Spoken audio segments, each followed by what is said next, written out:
ইরানের পরমাণু কর্মসূচি নিয়ে আবারও আলোচনা শুরু করতে যাচ্ছে ইউরোপের তিন প্রভাবশালী দেশ যুক্তরাজ্য, ফ্রান্স ও জার্মানি। চলমান উত্তেজনার মধ্যে এই আলোচনাকে গুরুত্বপূর্ণ বলে মনে করছেন বিশ্লেষকরা। আলোচনার ভেন্যু ঠিক হয়েছে তুরস্কের ইস্তাম্বুল। এক মাস আগে যুক্তরাষ্ট্র ইরানের বেশ কয়েকটি পারমাণবিক স্থাপনায় হামলা চালানোর পর এই প্রথমবারের মতো ইরান ও ইউরোপের তিন দেশ আবারও মুখোমুখি বসছে।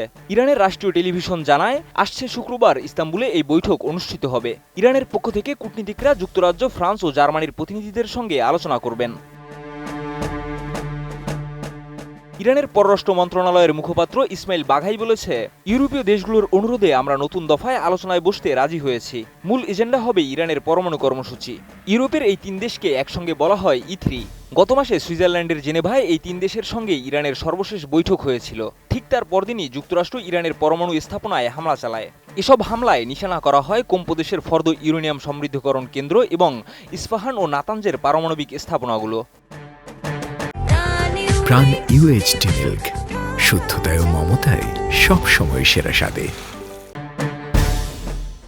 বৈঠকের মূল উদ্দেশ্য হল ইরান যেন পারমাণবিক অস্ত্র তৈরি করতে না পারে তা নিশ্চিত করা। বার্তা সংস্থা এএফপিকে দেওয়া এক বিবৃতিতে জার্মানির এক কূটনৈতিক সূত্র জানায়, E3 দেশগুলো একটি টেকসই ও যাচাইযোগ্য কূটনৈতিক সমাধান খুঁজে পেতে নিরলসভাবে কাজ করে যাচ্ছে। এই আলোচনার মাধ্যমে ইরান ও পশ্চিমা বিশ্বের মধ্যে যে উত্তেজনা সৃষ্টি হয়েছে তা কিছুটা হলেও প্রশমিত হতে পারে বলে মনে করছেন বিশ্লেষকরা। তবে সাম্প্রতিক হামলার পর রাজনৈতিক সমঝোতা কতটা সম্ভব হবে তা নিয়েও রয়েছে সংশয়। এদিকে রাশিয়ার প্রেসিডেন্ট ভ্লাদিমির পুতিনও ক্রেমলিনে ইরানের সর্বোচ্চ নেতার উপদেষ্টা আলী লারিজানির সঙ্গে একটি অঘোষিত বৈঠক করেছেন।